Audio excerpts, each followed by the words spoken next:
3월 31일 금요일입니다. 오늘은 로마서 1장 1절부터 7절까지 말씀입니다.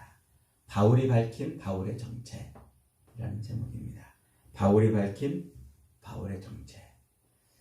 여기다가 이제 충격 이렇게 썸네일을 붙여놓으면 유튜브 조회수가 막 올라가죠. 바울이 밝힌 바울의 정체. 오늘부터 로마서를 강의합니다. 로마서는 16장까지 있는 비교적 짧은 성경이에요. 뭐 마음 먹고 읽으면 한 30분이면 충분히 다 읽어요. 그런데 성경 66권 중에서 주석서가 제일 많은 성경이 바로 이 로마서고, 또 강해서가 제일 많은 성경이 이 로마서입니다. 그만큼 이 로마서에는 하나님의 진리가 아주 방대하게 들어있어요. 그리고 복음에 대한 아주 자세한 설명이 들어있고, 예수 그리스도에 대한 아주 정확한 이해가 이 속에 담겨 있어요. 그 내용이 무궁무진 어마어마하게 많아요. 이것을 하루에 한 장만 묵상하고 넘어가기에는 너무 아쉬워서, 그리고 또 너무 부족하기도 하고, 그래서 저도 욕심을 부려가지고 매일 각 장마다 중요한 것들을 골라가지고 묵상을 이렇게 하려고 합니다. 여러분도 빼먹지 말고 이것을 계속 묵상해보고 필요하면 더 매일 묵상해 보시기를 바랍니다. 이 로마서는 복음에 대한 이야기예요. 복음이 뭐냐? 그리고 예수 그리스도에 대한 이야기입니다. 예수 그리스도가 누구냐? 예수가 왜 그리스도가 되었느냐 하는 얘기죠. 그래서 이 예수가 어떻게 그리스도가 되었고, 그리스도가 어떻게 우리에게 복음인지, 이것을 논증하는 것이 바로 로마서죠. 그래서 로마서를 제대로 읽으면 복음을 제대로 이해할 수가 있어요. 그리고 복음을 제대로 이해하면 예수님이 누군지를 정확하게 이해합니다. 그리고 이 로마서를 통해서 복음을 제대로 이해하고 예수를 제대로 이해하면 바울이 왜 복음에 미치고 예수에 미쳤는지 알 수가 있습니다. 로마서는 사도 바울이 로마에 있는 교회에 보낸 편지죠. 로마 교회가 언제 누구에 의해서 세워졌는지는 알 수가 없어요. 베드로의 수유권을 주장하는 오늘날 로마 캐톨릭, 이 로마 교회는 로마의 제4대 황제인 클라우디오 황제 때 예루살렘에 있던 베드로가 로마로 건너가서 로마 교회를 개척했다, 이렇게 주장을 하지요. 이제 베드로의 수유권을 자기들이 가지고 있어야 되기 때문에 그런 주장을 펼치는 겁니다. 그런데 그 사실을 뒷받침할 만한 아무런 근거가 없어요. 오히려 클라우디오 황제 때는 로마에 있는 유대인들을 추방하는 추방령이 내려지잖아요. 그러니까 그때 예루살렘에 있는 베드로가 일부러 로마까지 가가지고 로마 교회를 개척했다 하는 말은 좀 신빙성이 떨어지고 개연성이 좀 떨어집니다. 오히려 아마도 오순절날 성령 강림할 때, 그때 로마로부터 예루살렘으로 순례를 온 유대인 순례자들이 오순절 베드로의 설교를 듣고서 그때 세례를 받고 돌아가서 로마 교회를 세운 것이라, 이렇게 보는 것이 훨씬 더 설득력이 있습니다. BC 63년, 예수님이 태어나시기 한 60년 전이죠. BC 63년에 로마의 폼페이오스 장군이 예루살렘을 정복합니다. 그리고 그때 수많은 유대인들을 로마로 포로로 끌고 가요. 그 포로로 끌려온 유대인들이 로마의 도시 기반을 세우고 수많은 로마의 건축물을 세우는데 인력으로 쓰이죠. 그리고 얼마 안 있다가 그렇게 건축물을 세우고 로마의 기반 시설을 세우는데 동원됐던 그 유대인들, 포로로 끌려왔던 유대인들을 이제 풀어줘요. 풀어주는데 아무 데나 가서 살지 못하게 하고 한 곳에 모여 살게 합니다. 그래서 로마에 자연스럽게 유대인 공동체가 생긴 거예요. 유대인 촌이 생긴 겁니다. 그렇게 유대인들은 로마로 이제 끌려가서 거기서 삶을 살기 시작하죠. 그러다가 이제 AD 죄송합니다. BC 20년쯤에 헤롯 대왕, 그 헤롯 대왕이 예루살렘 성전을 리모델링해요. 예루살렘 성전을.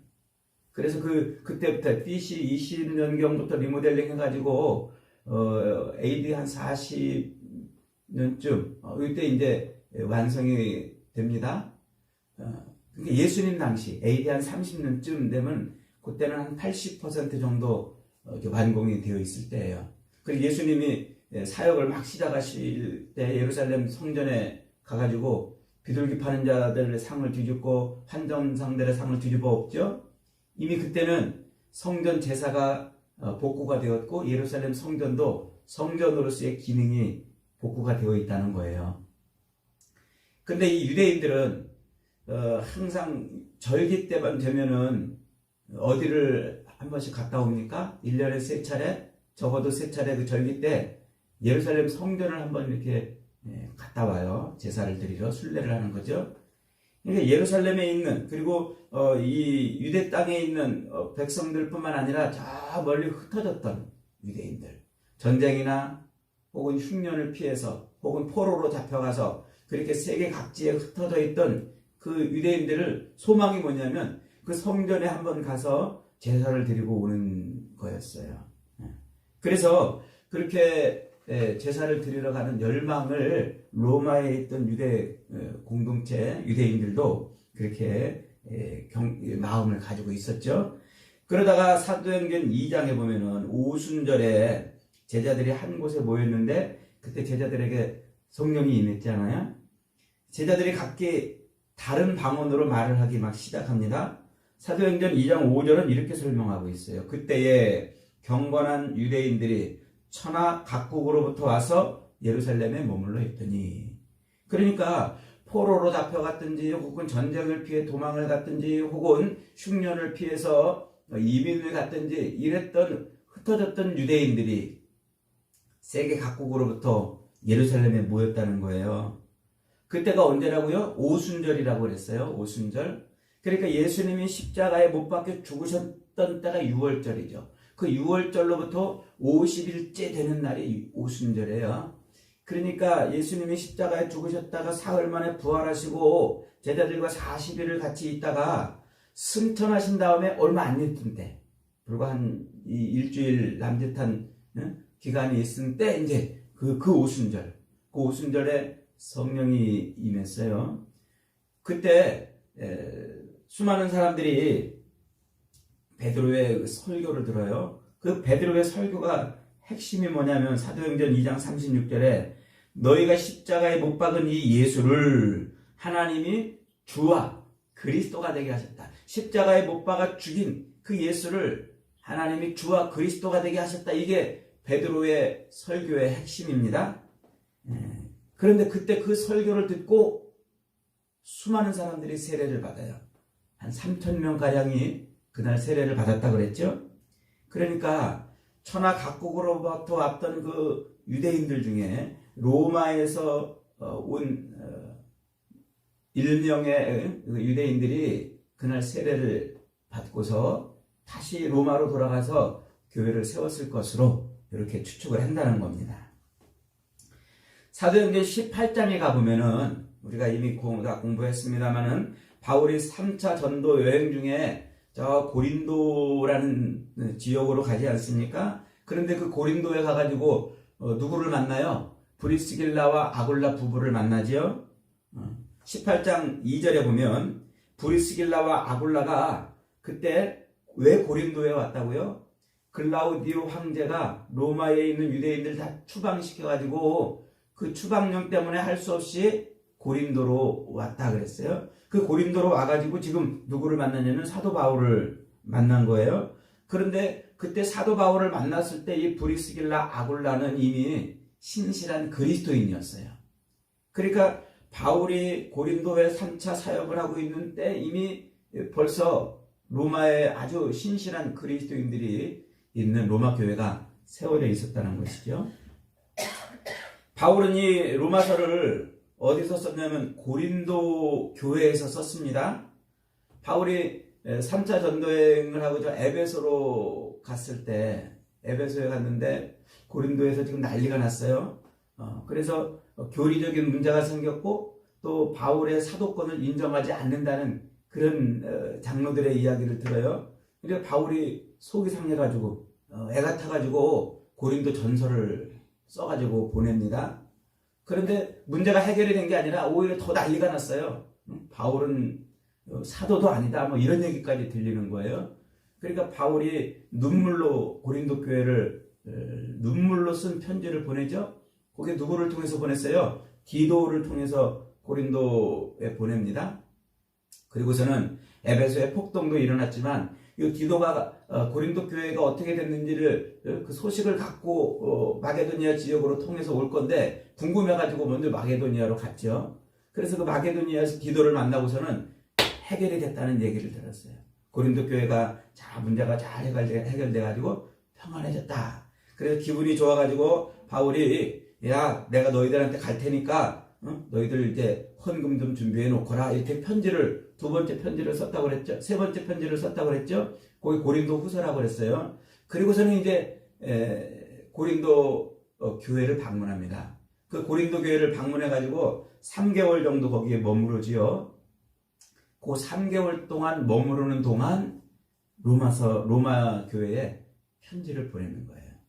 그러니까 바울은 지금 그 3개월 동안 이제 3차 전도회까지 다 마치고서 이제는 예루살렘에 이 헌금을 갖다 주고 내가 어디로 가야 될까 그 생각을 이제 하고 있는 거예요.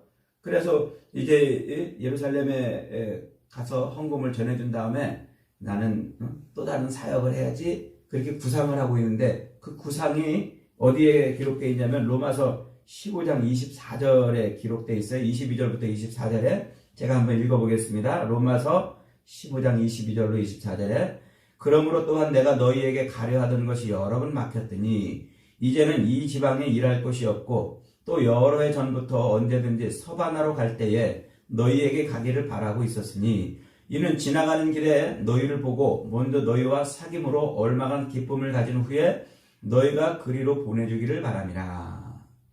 그래 바울이 지금 이 고린도 교회 안정된 고린도 교회에서 다음번에 이제 어디로 가서 사역을 할까 이렇게 생각하다가 옳지 저 로마로 가야겠다 지금 생각한 거예요. 그런데 로마를 거쳐가지고 어디를 가고 싶다? 당시 땅 끝이라고 여겼던 스페인 서바나 스페인으로 가서 복음을 전하고 싶다는 그 구상을 로마 교인들에게 밝히고 있어요. 그런데 그때 뭐 해달라고요? 내가 너희한테 그런 구상을 가지고 갈 건데 그때 너희들이 나를 좀 영접해가지고 나와 좀 이렇게 교제하다가 나를 서바나로 파송해 다오. 이게 로마서를 기록한 이유 중에 하나입니다. 그래서 이제 바울이 이 고린도에서 내가 지금 이 헌금을 가지고 마게도니아와 아가야 지방에서 모아준 이 헌금을 가지고 예루살렘으로 갈 건데 그런데 예루살렘으로 가는데 내가 거기 가면은 아무래도 좀 어려움을 당할 수 있을 것 같다. 요 예루살렘에서 순종치 아니하는 자들 그 사람들이 나를 붙잡아가지고 혹시 나를 나에게 해를 가할지도 모른다. 그러니까 내가 예루살렘으로 갔다가 너희한테 갈 건데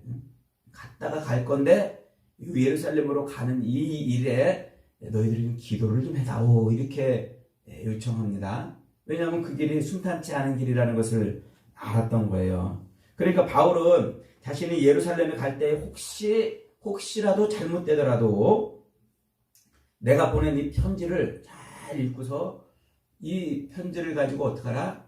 복음을 땅끝까지 전해줬으면 좋겠다 하는 의도인 거죠.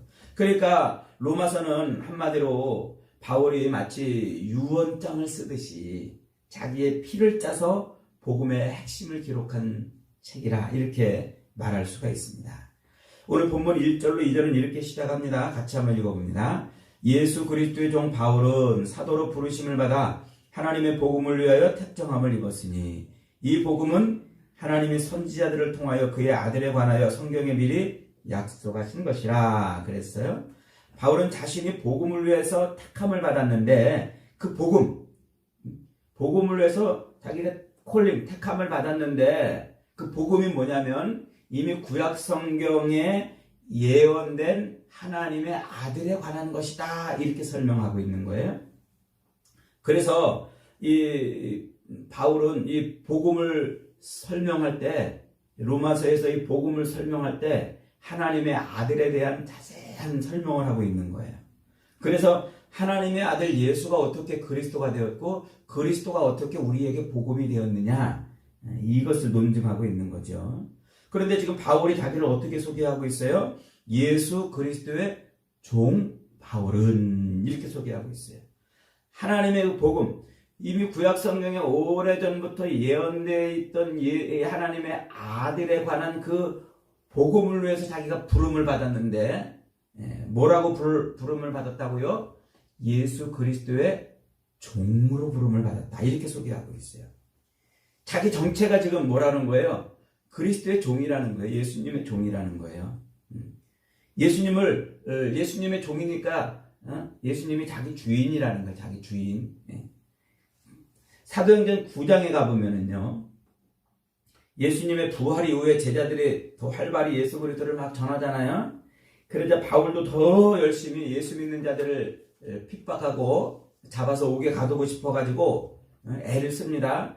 그래서 하는 일이 뭐냐면 저 다마스커스, 다메섹으로 가서 거기 있는 예수쟁이들을 잡아가지고 옥에 가두려고 사내들인 공회에 이 도장을 받아가지고 지금 가고 있는 중에 갑자기 하늘에서 소리가 났어요. 사도행전 9장 4절에 보니까 사울아 사울아 네가 어찌하여 나를 핍박하느냐 하거늘 대답하되 주여 네 시오니까 가라사대 나는 네가 핍박하는 예수라. 길에서 예수를 만난 거예요.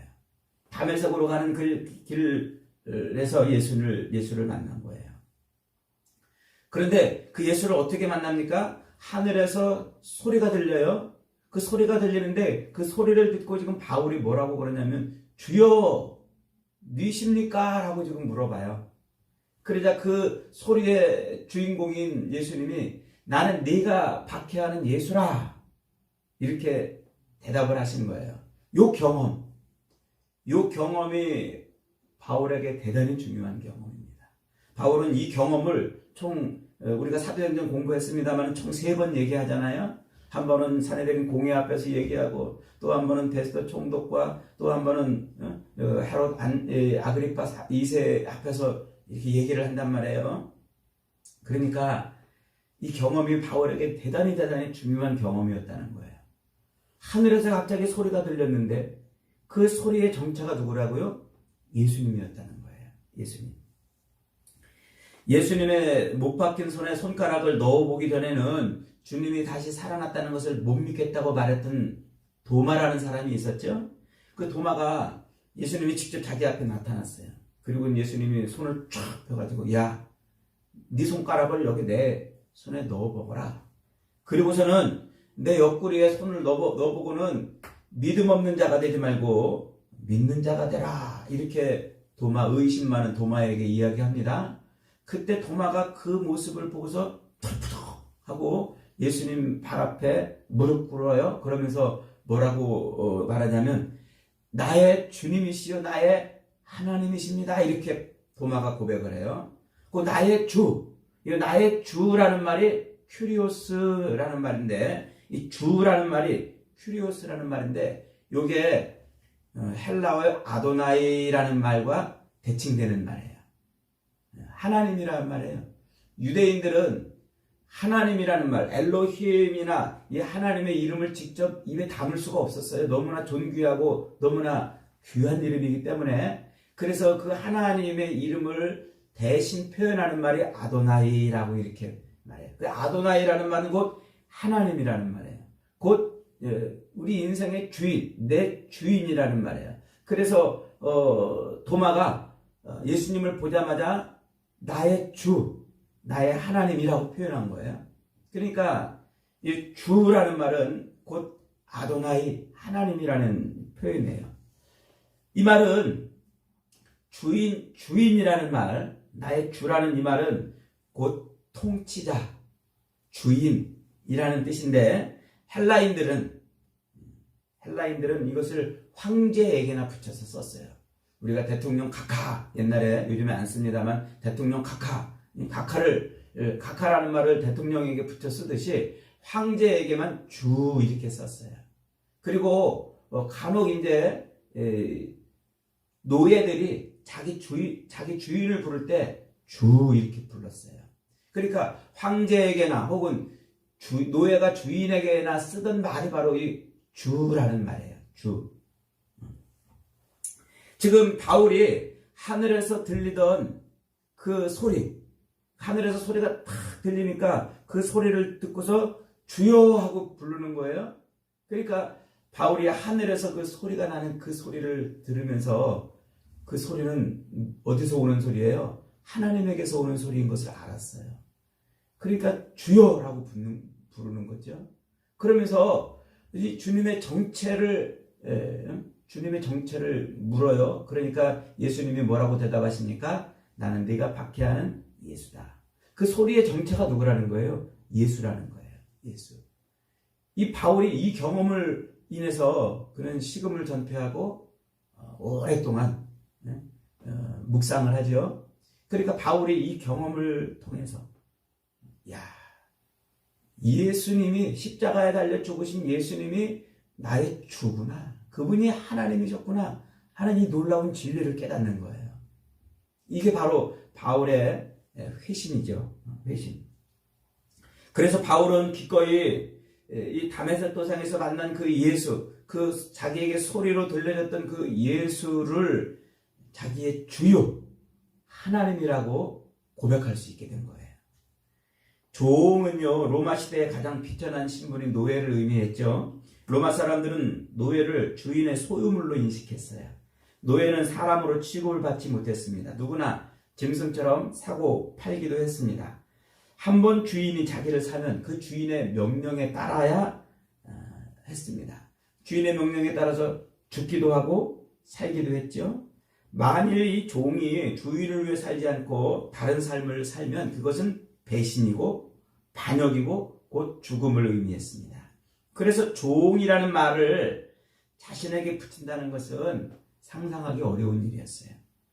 바울은 그런 상상하기 어려운 단어를 지금 자기에게 붙이고 있는 거예요. 종이라고 말이죠. 예수 그리스도의 종. 오늘날 우리는 이 종이라는 개념이 그렇게 피부에 안 와닿습니다만 당시에 이 유대인들이나 그리스인들 혹은 로마인들은 이 말을 들으면 떠오르는 게 뭐냐면 주인과 종, 노예의 관계가 떠오르는 거예요. 그래서 이 바울이 지금 그리스도의 종이라고 자기를 표현하는 이 말을 딱 듣는 순간 바로 바울의 정체를 탁 아는 거죠. 그리고 바울의 사역을 순식간에 이해할 수 있게 되는 거예요. 그래서 바울은 자기가 쓰는 모든 편지, 고린도전서나 갈라디아서나 에베소나 빌립보, 자기가 쓰는 모든 편지에 항상 요 말을 맨 앞에 써요. 하나님의 뜻으로 예수 그리스도의 종이 된 바울은 이렇게, 그게 바울의 정체성이었어요. 다메섹 도상에서 예수님을 만난 이후에 바울은 자기 정체를 어떻게 밝히냐면 그리스도의 종, 예수의 종이라고 밝히고 있는 겁니다. 이 표현으로 말하고 싶은 게 뭘까요? 예수님이 바울을 사셨다는 거예요. 돈 주고 사셨다는 거예요. 옛날에 노예를 주인이 돈 주고 사듯이 예수님이 자기를 사셨다는 거예요. 무엇으로 사셨을까요? 십자가 피 값으로 사셨다는 거예요. 이걸 논증하는 게 로마서입니다.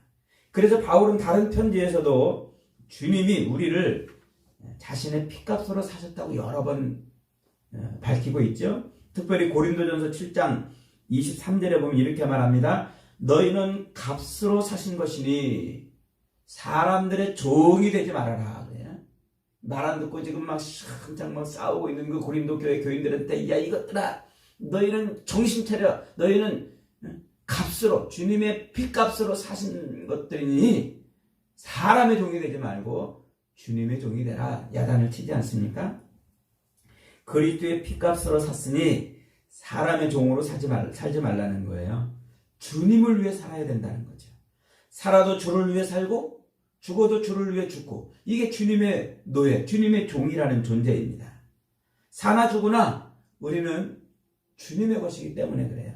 그래서 로마서 14장 8절에서 바울이 이렇게 말합니다. 우리가 살아도 주를 위해 살고 죽어도 주를 위해 죽나니 그러므로 사나 죽으나 우리는 주의 것이로다. 바울이 자신을 예수 그리스도의 종이라고 말하는 것은 자신이 예수 그리스도의 것으로 그리스도를 위해서 자기의 소유와 몸과 생명을 바쳐 사는 존재가 되었다는 거예요. 이게 바울이 자기를 밝히는 자기 정체인 겁니다. 그리스도의 피로 하나님이 자기를 샀기 때문에 그리스도의 종이라는 거죠. 여러분, 지금 여러분의 정체는 뭡니까? 무엇을 위해서 이 세상을 살아갑니까? 여러분은 누구를 위해 살아갑니까? 우리가 예수를 믿는다는 것은 예수님이 십자가에서 흘리신 그 피로 말미암아 우리를 마귀의 손에서 사셨다는 것을 믿는 겁니다. 마귀의 종에서 그리스도의 종으로 우리의 신분이 바뀐 거죠. 옛날 주인인 마귀를 위해 사는 존재가 아닌 새로운 주인인 주님을 위해 사는 종이기 때문에 그래서 우리는 주님의 종으로 살아야 된다. 그 얘기를 하고 있는 거예요. 주님의 피값으로 산 주님의 것이기에 주님의 종이기 때문에 우리의 마음과 몸과 힘과 뜻을 다하여 주님께 순종하며 살아야 된다는 것이죠. 왜냐하면 우리는 주님의 것이기 때문에 주님을 위하여 주님의 말씀에 순종해야 되는 주님의 종이기 때문에 그렇다는 거예요. 그래서 바울은 우리가 주님의 종인데 주님이 사서 주님이 우리를 종으로 삼은 그런 주님의 종인데 어떻게 다른 것에 무릎 꿇으려는 거예요? 어떻게 다른 피조물, 다른 사람에게 무릎 꿇을 수 있냐는 거예요? 그럴 수 없다는 거죠. 여러분, 우리가 예수를 믿는다고 하면서도 왜 예수님을 내 삶의 주인이시오 통치자로 인정하며 살지 못하는 것일까요? 왜 내 인생의 주인이 나라고 자꾸 주장을 하는 걸까요? 살아계신 주님을 만나지 못한 탓입니다. 부활하신 주님을 만나지 못한 것이죠.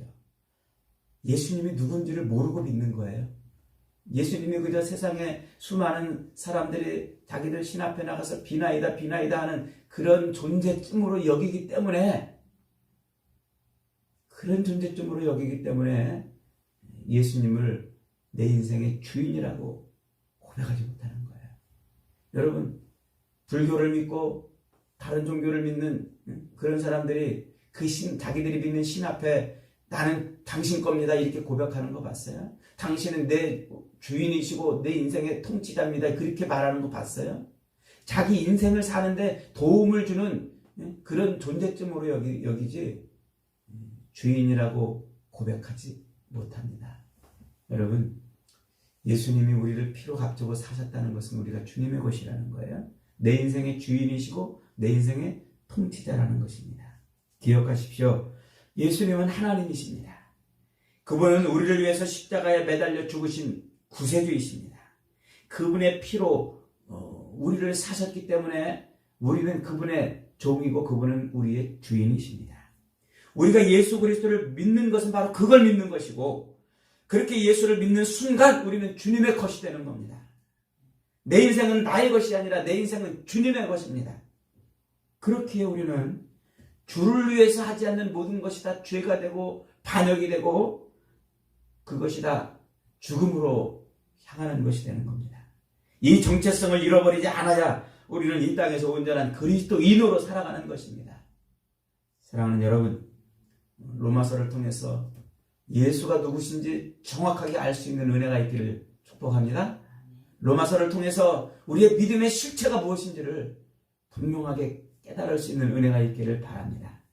앞으로 몇 주 동안 로마서를 묵상할 때 진실로 살아계신 주님을 만나는 놀라운 인생이 되어서 주님의 것으로 살아가는 저와 여러분이 되시기를 주님의 이름으로 축복합니다.